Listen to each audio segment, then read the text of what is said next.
ये दुनिया छोड़ के जाता है, तो उसके जहन में एक बहुत बड़ा प्रश्न होता है। प्रश्न ये होता है कि ईश्वर है कि नहीं, और अगर ईश्वर है तो कहां है, और अगर ये पता भी लग गया कहां है तो ईश्वर करता क्या है, हमारी मदद करता है कि नहीं करता है।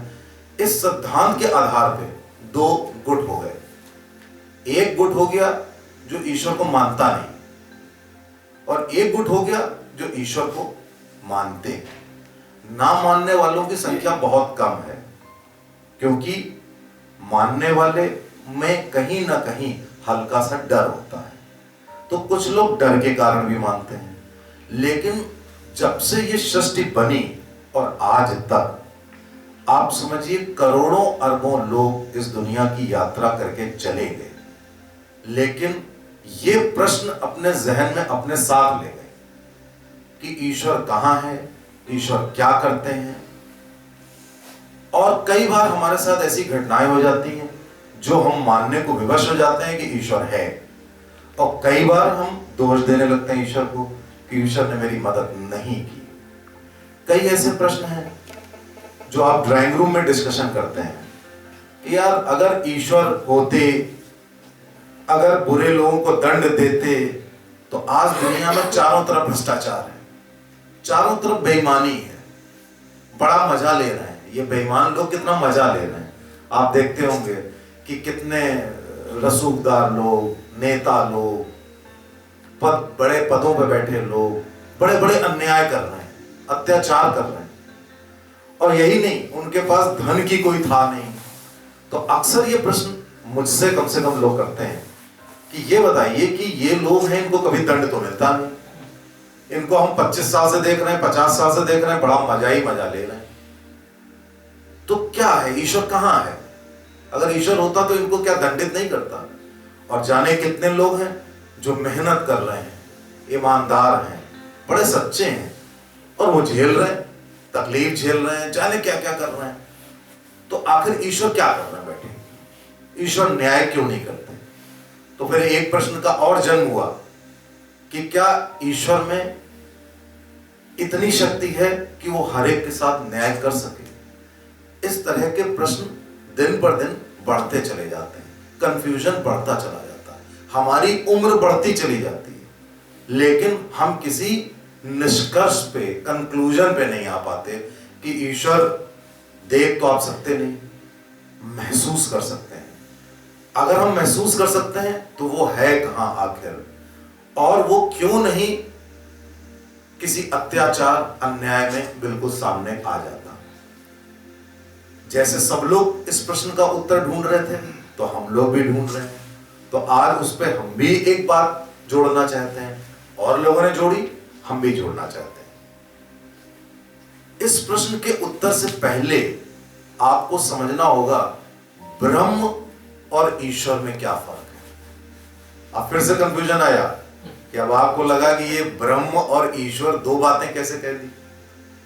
इसका फर्क इसलिए समझना जरूरी है कि आप कहते हैं भगवान राम, उसके बाद आप सोचिए कि भगवान राम किसकी पूजा करते हैं। आप कहते हैं भगवान कृष्ण, तो भगवान कृष्ण का फॉर्म भी यही था जो हमारा आपका है। वो किसकी पूजा करते थे? ईसा मसीह, पैगंबर मोहम्मद किसकी पूजा करते थे, किसकी इबादत करते थे? तो अभी आपके लिए, हमारे लिए है कि हम उनकी इबादत करते हैं, वो किसकी करते थे? खैर चलिए और पीछे चलिए, ब्रह्मा विष्णु महेश हुए। आप कहते हैं उन्होंने ये दुनिया बनाई, तो उन्होंने जो दुनिया बनाई तो उनका जो फॉर्म था हमारी तरह था। आप देखिए चित्रों में ब्रह्मा विष्णु महेश हमारी ही तरह हैं लगभग। वो कहां से आ गए, और वो किसकी पूजा करते थे, वो किसको मानते थे? हमने तो ये कह दिया ब्रह्मा विष्णु महेश, दुर्गा, राम, ईसा मसीह, मोहम्मद, ये सब हमने तो कह दिया।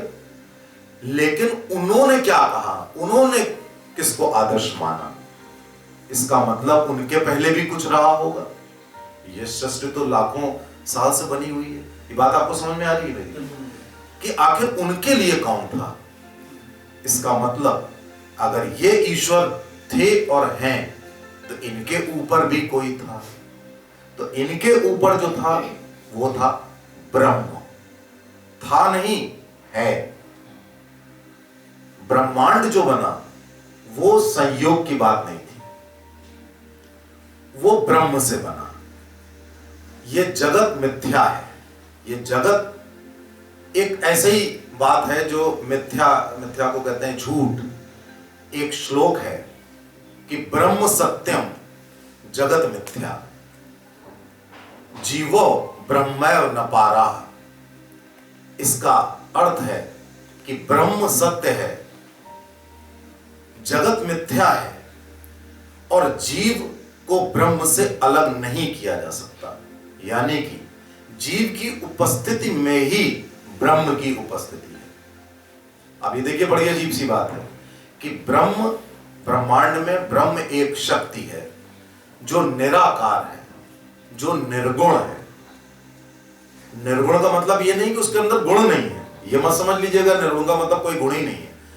निर्गुण का मतलब होता है कि उसके अंदर जो आम तौर के गुण होते हैं, कि उसका आचार क्या है, उसका प्रकार क्या है, वो गुणों का अभाव है, लेकिन उसके अंदर दिव्य शक्तियां हैं। वो दिव्य शक्तियां ब्रह्म की जीव के माध्यम से आती हैं दुनिया में। ये जो ब्रह्म की शक्ति, एक बार मैंने कहा था कि ये दिव्य शक्तियां हमारे पीछे घूमती रहती हैं। तो ये जो अदृश्य निराकार निर्गुण शक्तियां हैं, ये ब्रह्म कहलाती हैं, जो ये पूरे ब्रह्मांड में घूमती रहती हैं। ये अनसैचुरेटेड हैं, अतृप्त हैं।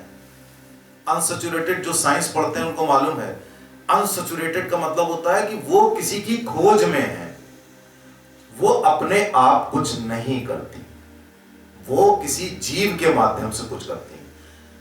क्या ये आपको आश्चर्य नहीं होता कि 84 लाख प्रकार के जीव जंतुओं में मनुष्य कैसे विकसित हो गया? मनुष्य का ना तो शरीर सबसे ज्यादा विशालकाय है, ना ही मनुष्य बहुत पावरफुल है, कुछ भी नहीं है मनुष्य में। आप एक सड़क में एक अगर आप हाथ अपने वैसे जमीन पर रख लीजिए तो आप कुत्ते से भी नहीं लड़ सकते। तो आप बिल्कुल शक्तिहीन, बिल्कुल साधारण है। तो आपके अंदर इतनी शक्ति कैसे आ गई? ये शक्ति थी और ये शक्ति है ब्रह्म की। इसीलिए कहते हैं अहम ब्रह्मास्मि। अहम ब्रह्मास्मि का मतलब ही है कि हमारे अंदर, हर जीव के अंदर ब्रह्म विद्यमान है। लेकिन इतना कह देना काफी नहीं है, क्योंकि अहम ब्रह्मास्मि होता तो हर जीव, हर मनुष्य ब्रह्म की तरह होता, हर मनुष्य ईश्वर होता। ऐसा नहीं। इसका रियलाइजेशन इज वेरी इंपॉर्टेंट। जब हमारे अंदर वो ज्ञान, वो चेतना, वो प्रयास और वो गुण आ जाते हैं जो ईश्वर तुल्य होते हैं, तभी हम अहम ब्रह्मास्मि कहने के लायक होते हैं या होते हैं। अब फिर ये ब्रह्म की बात हुई, तो ईश्वर क्या है?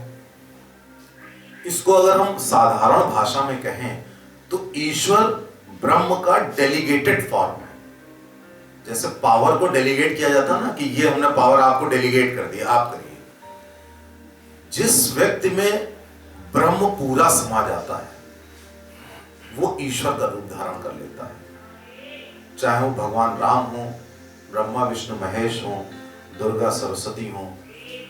हम अपनी माइथोलॉजी में हर विभाग का एक गॉड हमारा होता है, और बहुत सही होता है। दिस इज स्पिरिचुअल डेमोक्रेसी, कि हर विभाग का, कि ज्ञान की देवी सरस्वती हैं, लक्ष्मी है धन की देवी।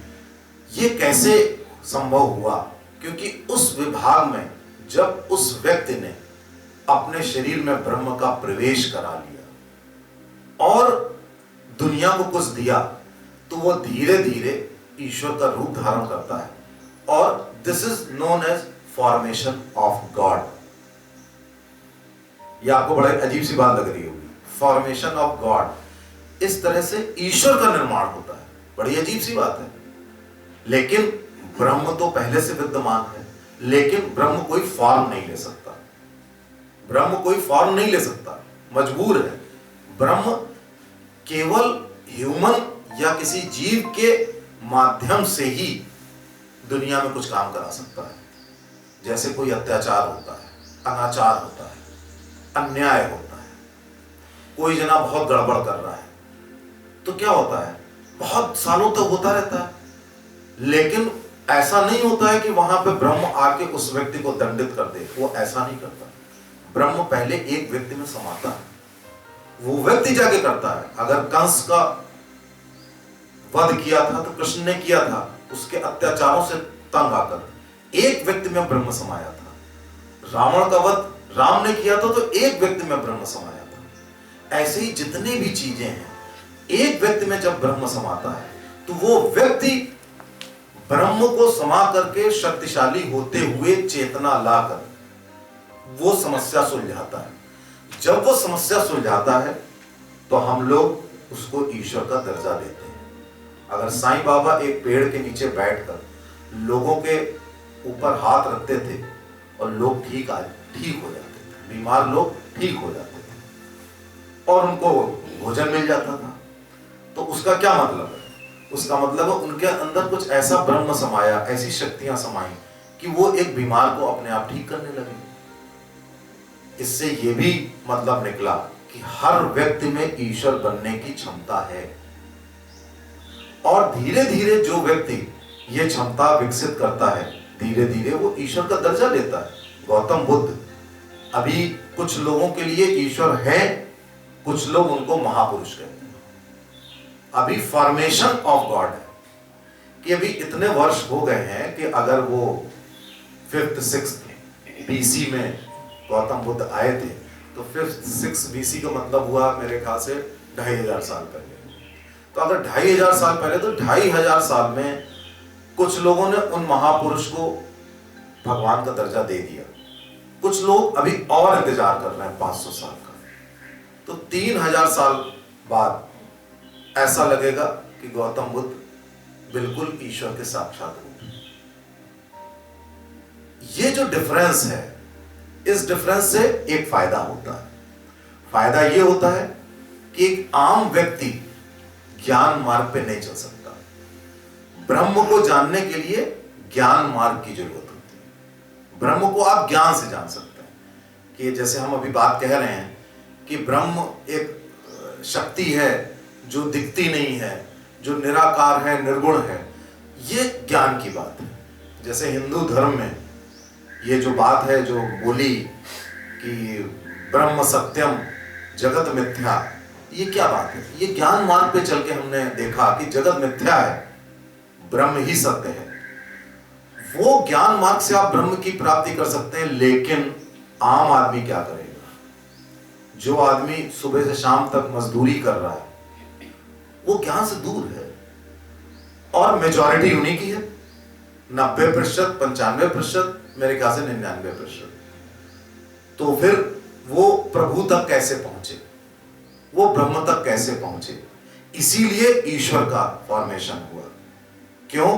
क्योंकि ईश्वर को पाने का मार्ग ज्ञान नहीं बल्कि भक्ति है। तो आम व्यक्ति भक्ति मार्ग से ईश्वर के पास पहुंचता है, एक विद्वान ज्ञान मार्ग से ब्रह्म की ओर पहुंचता है। दोनों का जो अल्टीमेट एम होता है वो एक ही होता है।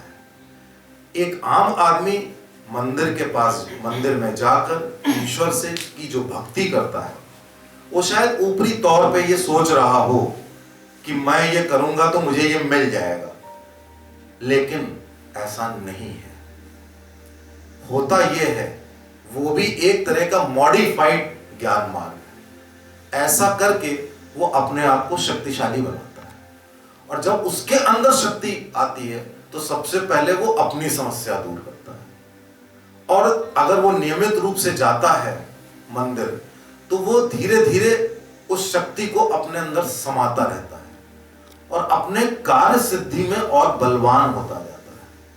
उसको ये लगता है कि ईश्वर ने उसकी मनोकामना पूर्ण कर दी, लेकिन ईश्वर इस तरह से मनोकामना पूर्ण नहीं करते। ऐसे अगर मनोकामना पूरी होने लगे तो हर व्यक्ति जाकर मंदिर में हर व्यक्ति कहेगा कि मुझे करोड़ों अरबों रुपए मिल जाए, तो इस तरह से तो अगर मनोकामना पूरी होने लगी तो हो चुका काम। तो मंदिर में जाना भी एक किस्म का ज्ञान मार्गी है, अपने को बलशाली बनाना ही है। एक ज्ञानी व्यक्ति ज्ञान मार्ग से ब्रह्म की सिद्धि करता है और उससे ईश्वरीय रूप लेने की कोशिश करता है। एक आम आदमी भक्ति मार्ग से मंदिर में जाकर उस ईश्वर से मनोकामना करके धीरे धीरे अपने को प्रबल करके वो केवल इतना ही काम कर पाता है कि अपने को सक्षम बना पाए।